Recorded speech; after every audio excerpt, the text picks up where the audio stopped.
Welcome back, everyday business leaders. I'm Melanie Ake, your host for today's show, coming to you from JP the Geek Studio right here in Greenwood, Indiana.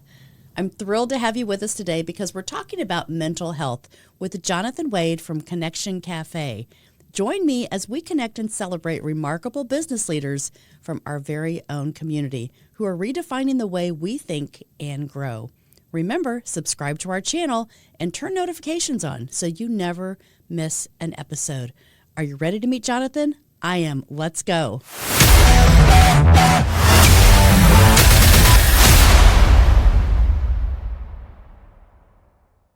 Hi, John. Well, hello. I am really excited that you're here. I pulled you in through a connection.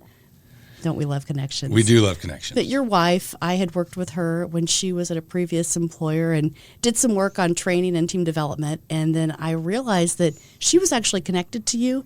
And I wanted to know your story because you're making an impact in our local community. Hopefully making yes. an impact. Hopefully. Yes, you are. Yeah. So hopefully that's the word. Hopefully making an impact. So. You are, absolutely. So tell us about where you are currently and what your role is. Okay. So I'm actually so I live in Indiana, but I work in Illinois. So I'm from a small town right outside of Danville, Illinois. I teach at a two-year junior liberal arts college in Danville in the behavioral science department. So I've been teaching there for, I feel like forever. I think I started teaching my first class in 2011. So I think I was like 28, which is crazy that now I'm in my 40s, but it's good. So I love it. I've been there full time since 2018. Prior to that, I worked in mental health, worked with families in the child welfare system, worked with kids, juvenile, in the probation system.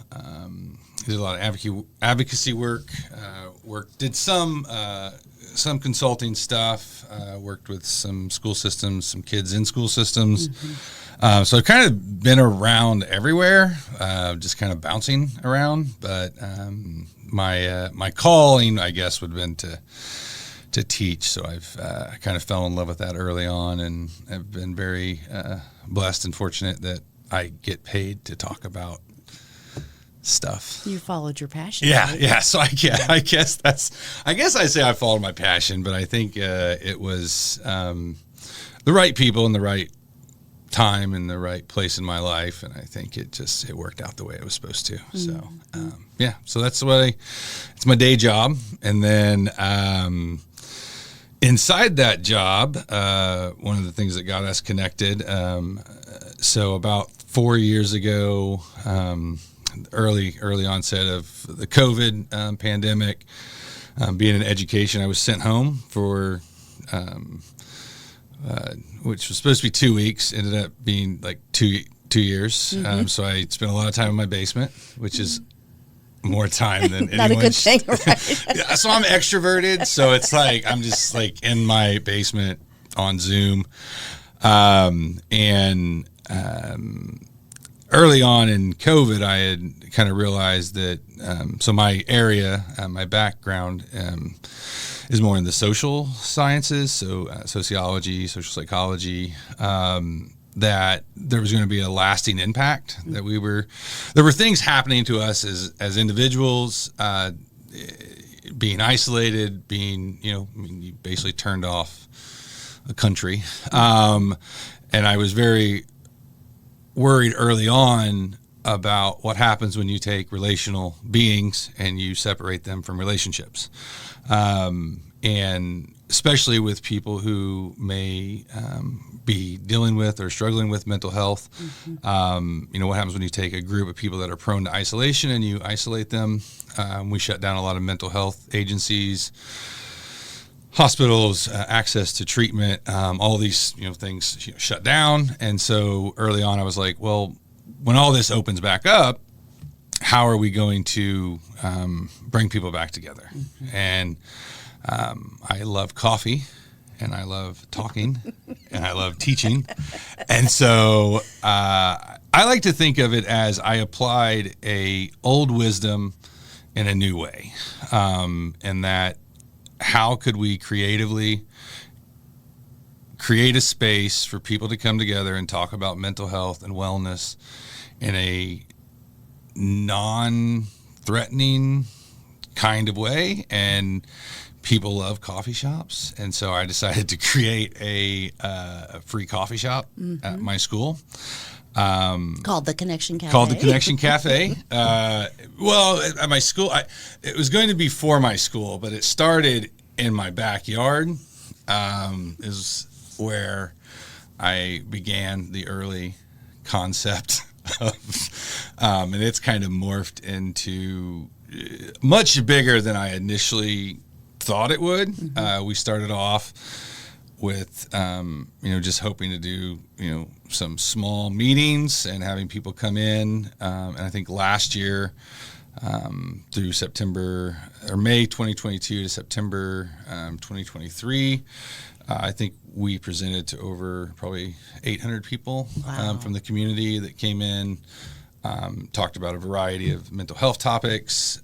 Bigger than your backyard, right? Bigger than my backyard, which is where it started, build it and they will come kind of thing. But that's the thing. All great ideas start on a napkin, right? Yes, that's what they say. They do. Yeah. And going back, I was very fortunate that I have a very tolerant wife who lets me, I don't know if she lets me, but she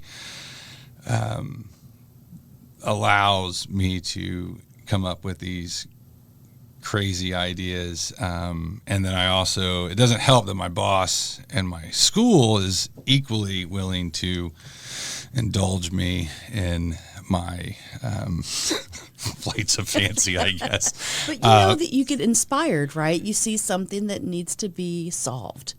And so it's like there's got to be a way for us to do something that's different. And I think your background in all of those areas, from mental health to probation to teaching, and really identifying that if people don't get this out, being an extrovert, right? I would say I'm an introvert, which people go, no, you're not. I'm like, yes, I am. But being an extrovert, especially, you go, I can't sit here. I am not going to sit here on Zoom for 2 years and be isolated from that. So you really pushed on to say, we have to find better ways to do this. Yeah, you make it sound so much better than mine was. It's taking the action step, though. People could have ideas all day long. Yeah, I think there was a, going back to, my personality, Cassie, my beautiful, lovely wife, she was going to work every day. She was in a job that, they weren't, she was an essential worker, so they were going to work every day. And then my daughter was going to school every day, and I was doing lectures on Zoom, which I'm pretty sure the majority of students, I think, that showed up, logged on and then just went back to bed. And early on, I realized that I was just spending a lot of time alone, and especially dealing with some of my own mental health issues. This was not a good time for me. And so it was kind of twofold. One was I needed something to distract me. But also, two, is I didn't want to come back to school with... I wanted some way to figure out how to take the distraction that I needed to create something positive versus me just kind of tinkering in the backyard, as my lovely wife would say. And, it's really kind of been a process of, I didn't really know what I was doing. I just knew I was doing something, and you were moving it forward, though. I was moving something forward. Right. The idea was to create that conversation, and I didn't necessarily know how I was going to create the conversation. And I think the first event I held, I think the title was breaking stigma or something, and I was terrified that no one was going to show up. And so I had my big, beautiful cafe, and we had sent, and I think we ended up having about 85 people show up, and then local providers showed up, and that was really getting mental health professionals on board, I think, is really was most key. I think when I started, you're talking to leadership and management, and we can kind of speak a little to that. And I think I've always been a grassroots kind of person. I think that things are best when they start at the bottom, kind of bottom up change. And so the idea was if I can create enough ruckus at the foundation that other people will, kind of see the inherent value and want to be a part of that. And that's really been the most surprising of who has wanted to join. And for about the first 7 or 8 months, I had students that were working it for free, volunteering, making the coffee. I had local professionals that were willing to come in and teach and train, and so it was just. And then we got culinary involved at the college, and we got the computer people and the marketing people and advising involved, and we've gotten some endowments, so we've got some community donor funding. And how long have you been doing this? I think three. I think about 2 years. We've about 2022. I think is when we went back to campus, and I think that's really when we started. I think my first presentation was in May of 2022. So we had just gotten back for that spring semester. But here's the thing, right? You talk about it like it wasn't that big of a deal. We just did this. But having 85 people show up, having an idea, saying all these people that really need to be a part of it, they felt your heart because it was authentic to what you needed as well to heal. And so these people responded, and now it's turned into something that really the community's embracing. Yes, I think that there is definitely a. I think people are understanding it. I think because it's different. It is different, right? And they can identify with, like, I don't have to really show. I can show up to support someone else. I can show up to either just listen, right? Yeah. I can show up to share. I can show up for coffee. Yes. Right? So all of those things are there, but I think I think there has been. I think the reason that this has been successful is it is different. You have this random professor just making lattes and giving coffee away for free. And that's been the other thing. We've been very fortunate. I think we've done 12 or 13 events, and we've never had to charge anyone anything. So the people who do attend, have been willing to donate, money. Like I said, my wife I started Uber driving. That's actually initially how I paid for it, is I started Uber driving during COVID, which was also a unique experience.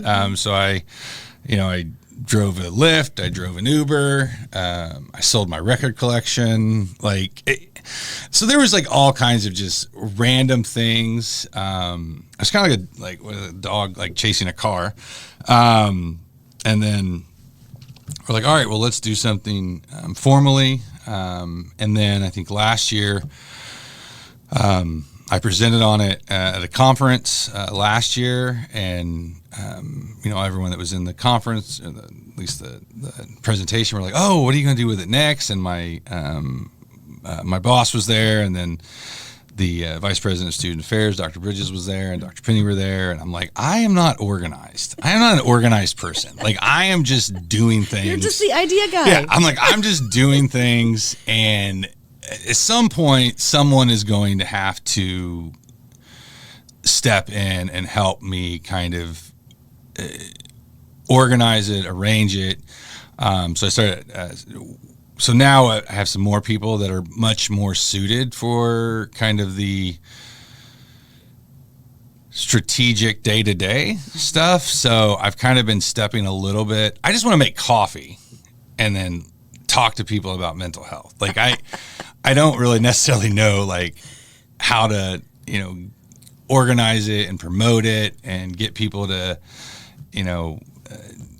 contribute. And so it's really, I've been very fortunate. I think the presentation I did was actually, I think it was called A Professor and Friends. And I've really been blessed with colleagues who have been willing to entertain these ideas and participate in these. The video I'd sent you, the presentations were called Coffee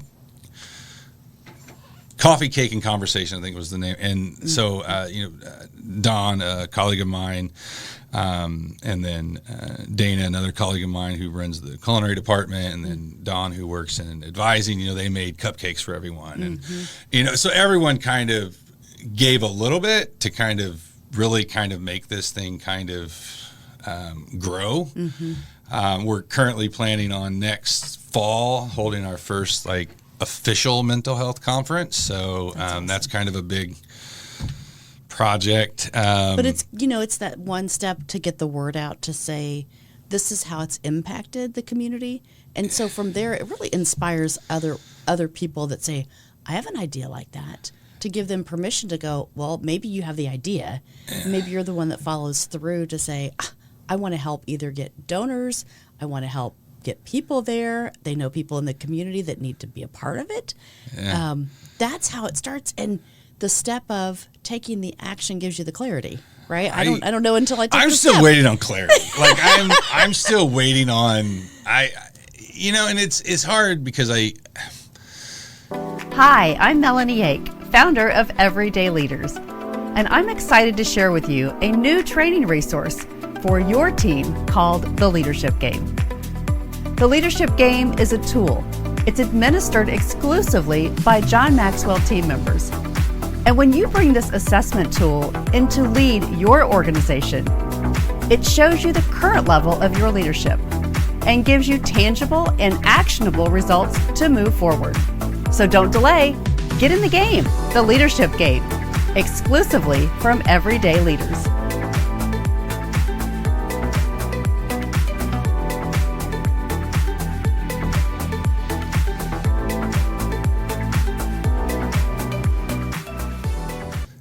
So I initially started with the idea. I think when I first decided I was going to do something, I think I had presented this to a couple community members, part of some groups I was a part of, and I remember saying, if no one wants to do it, then I'll just, I'll do it in my office. I'll just build it in my office, which I ended up doing. There's a couple of pictures that I sent where it's that's my office where I'm putting this gargantuous machine and cart together, and I think it's.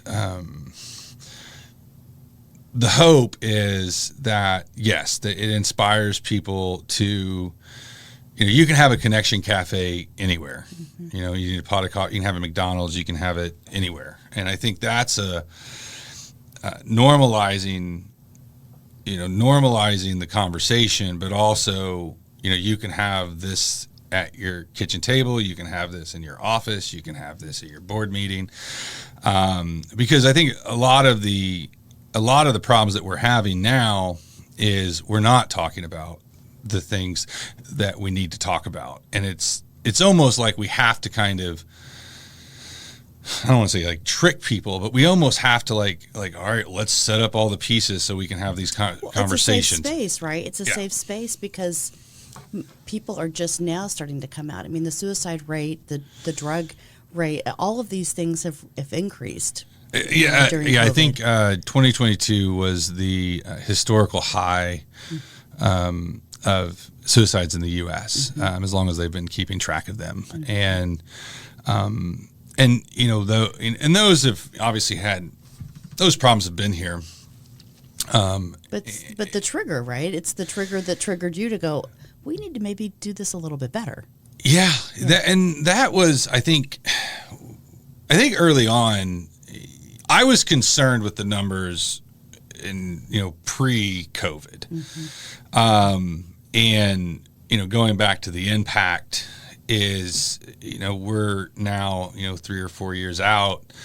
And the need is so much larger than than ever before. And I think it's even more important to kind of think about, we kind of think about mental health and mental wellness and mental illness kind of almost like in a subcategory of things. But what we're seeing now is every office, every classroom, everyone is, I'm looking forward to meeting people who aren't struggling, because everyone I come across has had, either if they didn't have something pre-COVID, that just the earth shaking and things have just kind of disrupted. Kids have had education disrupted, all these different things that I don't think we even really know how bad or how much of the problem is here. Because a lot of people have encountered things that we don't know yet. Right? I mean, I think of like the anxiety levels that, just the anxiety levels among young people are higher than they've ever been. I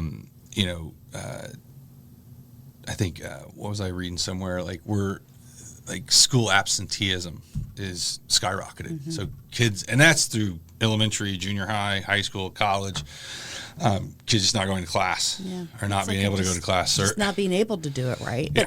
But I think what you spoke to is that person in the back of the room that says, I'm not really seen or heard, it doesn't matter. Yeah. And yet, if you have something that's a safe space for them to come into to go, maybe I'm not learning this way, or I can't learn this way because there's too much anxiety. But maybe if I can just have a place to talk about it, right? Or have a friend bring me to somewhere that I can talk about it. Yes, and I think, I would agree that having the safe spaces are definitely important, having these places where people can come and talk. But I think also we need to get it to the kitchen tables. We need to get it to, one of the things I was talking with another colleague of mine, I'm like, if we're not talking about this at church, if we're not talking about this at work, if we're not talking about it at home, we're not going to solve the problem, because the problem is so much bigger than just like, oh, we're going to have an agency that's focused on this, or we're going to have a group that advocates that. This is impacting everyone, and even people that don't know they're being impacted have been impacted. And it's like, but we kind of keep it in this little, it's kind of like when they do like the month thing, like this month we're going to, it's like, and then they don't talk about it for 11 more months. And it's like mandatory training. Like if you've ever been on a job, it's like, all right, we're going to train you on this for an hour. And then we'll come back to it next year. It's like your business plan. You get it out in January, and then you go, oh, it's December. I haven't even looked at it. Yeah, and that to me, I think, is where I worry is, there's obviously different, generational differences between how people talk about things. And how young people are being impacted by a variety of different things. And even the young workforce, like if you look at workforce absenteeism and, there's almost like it's almost like there's a barricade between us getting back to, and I don't know that we'll ever get back to the way we were, but I think that a lot of young people and young professionals and families and young kids and teenagers, that everyone has been impacted at some level, but we don't really know what to do about that. We didn't know how to have the conversations before.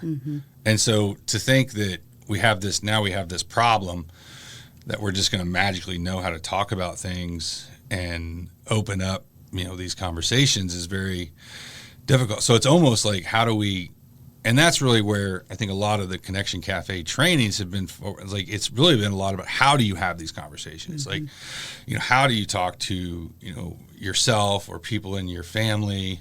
How do you open up those conversations at work? How do you open up those conversations in your peer groups? And how do you open up those conversations in your classroom? Because that's kind of the thing too, is like no one's talking about it, so no one's talking about it, and it's so there has to be a place where people are bringing up these, like I think of like work, like that's the big one. Like I don't know that anyone. I've worked in the helping world most of my life, and I don't really remember a lot of us checking in with each other in the helping world. And do you think the younger generation, like the kids that are in college now, do you think if you give them a safe space, they're more equipped to reach out to older people and their family and recognize the symptoms of mental health? Do you think that's kind of an awareness piece too, that maybe to reach out to their friends or their own family members that they may not have maybe recognized before? I I hope they are. I mean, I hope that. I think there's an inherent fear. I think mental illness scares people more than most other illnesses. One, we don't think of it as an illness. I think we kind of dismiss it as, just get over it, choose different things, smile, you have everything to live for. And so I don't know that we know how to talk about it because we don't really know what we understand about it. And I know it's terrifying, especially I think for parents, when your kid's struggling, you want to fix it. And I think that's a lot of where there are no quick solutions. And I think that is very, that bothers us. That it's because it's not like other illnesses. If you're sick and I give you medicine and you get better, then the medicine's working, and we just keep down that path. Where I think mental health is more of a, there's not necessarily a clear path to, like, is this ever going to be? Is it going to just go away? Is it going to get better? Is it going to get worse? How do you measure it, right? How do you measure it? And I think that there's sometimes I think about my own family and sharing my own thoughts and feelings on my own mental health. And there's nothing worse than trying to express that you're feeling a very uncomfortable thought or feeling in someone than telling you that you're not feeling that or thinking that, and then editing erasing that part of your memory. Right? It's like I'm really sad today. Well, you shouldn't be. Well, why didn't I think of that? Thank you. Now that you mentioned that, I guess I'm not sad. And so I think it's really we have to. And that's the thing, is there might not be really any clear cut solution. And I think that's really where I struggle and why I think the cafe was such a, so I work in Danville, Illinois. And I don't know if you know much about Danville. So it's a former GM town. And, our county struggles with, a lot of different mental health issues and substance abuse issues. And there's no solution. Like, there's no, we've been talking about the shortage of mental health professionals. So like in we're in Danville, I think on average in the United States, there's one clinical person for like every 256 people in the U.S. I think in my county, at least from the health report I read not too long ago, it's like 456 people per one mental health provider. So it's like this exceptionally horrible ratio of like, even if you want, and that's, I think, another problem that we don't really think about is there's lots of people that want to get help. But what happens a lot of times is wanting to get help and having access to help aren't always the same thing. And, that to me, I think is very troubling, because there's lots of people that want to be healthy and be well, but the people and the things that you need to be healthy and be well aren't accessible to you. And so one of the reasons why I really focused on, there were two things I wanted to accomplish with the Connection Café. One, I truly believe that people know when you're being genuine, and people know when you're putting your best foot forward. And so my wife, so she had never seen my espresso machine. I brought it home this Thanksgiving.